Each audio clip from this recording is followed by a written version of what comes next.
OK. En ce qui concerne la technique de projection dans les métaux, à un moment donné, j'ai commencé à me projeter dans des différents objets. Par exemple, pendant que je répétais le cours avec Lee Pasco en 2012 ou 13, je crois.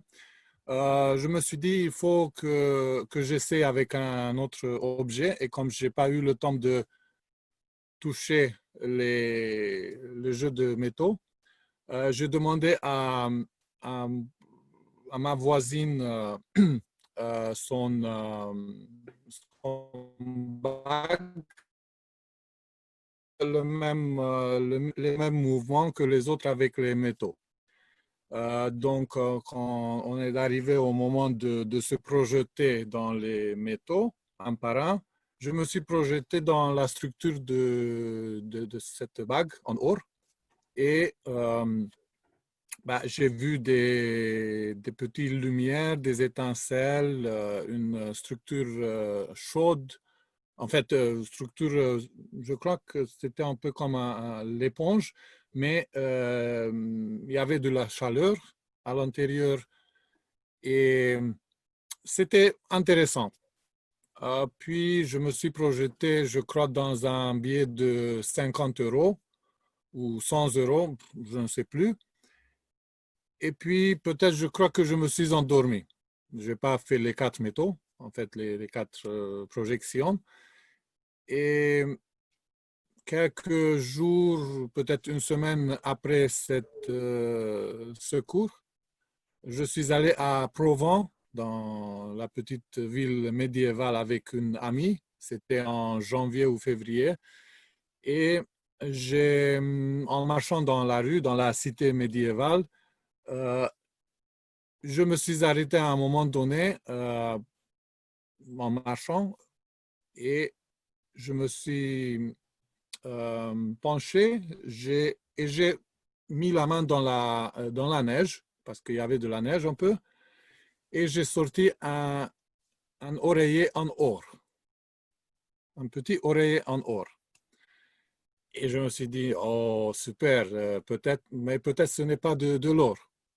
Et mon ami m'a dit, oui, oui, c'est de l'or parce que vraisemblablement, elle connaissait bien les bijoux, donc elle m'a assuré que c'était en or. Bon, donc ça c'est un succès, c'est un bienfait de pratiquer la projection des matériaux, des matériels. Un autre succès, c'était je crois, 2 ans après, en 2014, ou peut-être en 2000, oui, en 2014, l'année quand on a fait Instructeur. le stage oui, pour devenir euh, des formateurs ou des trainers de la méthode Silva. C'était, je crois, en début de juillet. Et donc, je me suis de nouveau projeté dans un objet d'or et j'ai revu et j'ai ressenti tout ce que j'ai ressenti avant. Même, j'ai augmenté cette réalité virtuelle. Et je me suis dit, peut-être, je vais trouver encore quelque chose. Mais depuis 2012, je trouvais des petits bijoux, donc sans aucune valeur, en, en laiton, peut-être en cuivre, des petits bagues, des petits oreillers, mais pas avec une grande valeur. Et après cette projection, donc une semaine après, je me baladais dans les rues de Paris, après une pluie presque torrentielle. Et qu'est-ce que je trouve en fait, presque sous une voiture? Un bracelet jaune assez épais qui était de demi-cercle, comme ça, qui s'ouvrait ou se fermait comme ça, mais la fermeture était cassée, donc elle ne s'arrêtait pas. Et c'était assez pas épaisse, comme cette paille, à peu près. Euh, Elle semblait massive. Elle était jaune. Je me suis dit, bah, peut-être c'est de l'or, mais est-ce que je peux être si chanceux de trouver quelque chose dans les rues de Paris? Donc, je l'ai nettoyé parce que c'était plein de boue et je l'ai mis dans ma poche et j'ai dit, OK, bah, j'ai fixé comment dire, j'avais quand même une sorte d'émotion, waouh, je suis chanceux, peut-être je trouvais de l'or. Donc, j'ai fixé avec les 3 doigts et bah, quelques semaines ou quelques mois après, j'ai rencontré une amie qui venait de Brésil et euh, je lui ai, ben, en signe d'amitié, de reconnaissance, je me suis dit que je vais lui offrir ça si ce bracelet a un valeur. Et quand je lui ai montré, elle m'a dit, bah, il semble que ça doit être en or et je l'aime beaucoup. OK, bah, je te l'offre comme ça. Et 2 mois, 3 mois après, quand on s'est reparlé, bon, en fait, on s'est reparlé avant par téléphone, mais elle m'a dit qu'elle a porté ce bracelet à un joaillier de le faire vérifier. Et ils ont dit que c'est un or de 18 carats et il avait peut-être, ben, je ne me rappelle plus, mais 30, 40 grammes, ou peut-être plus, je ne sais pas.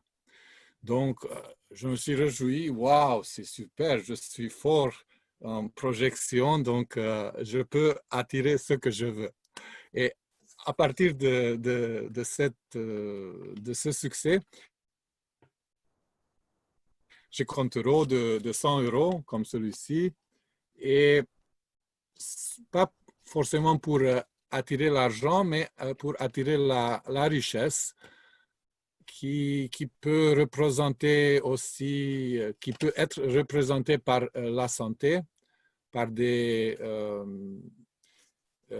gens de bonne foi, de succès dans la carrière, dans ma vie sociale. Donc, et les choses s'améliorent toujours.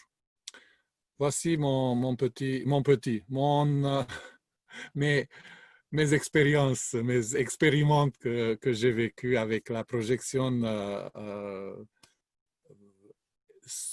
PSE, projection, Effectif non, sensoriel.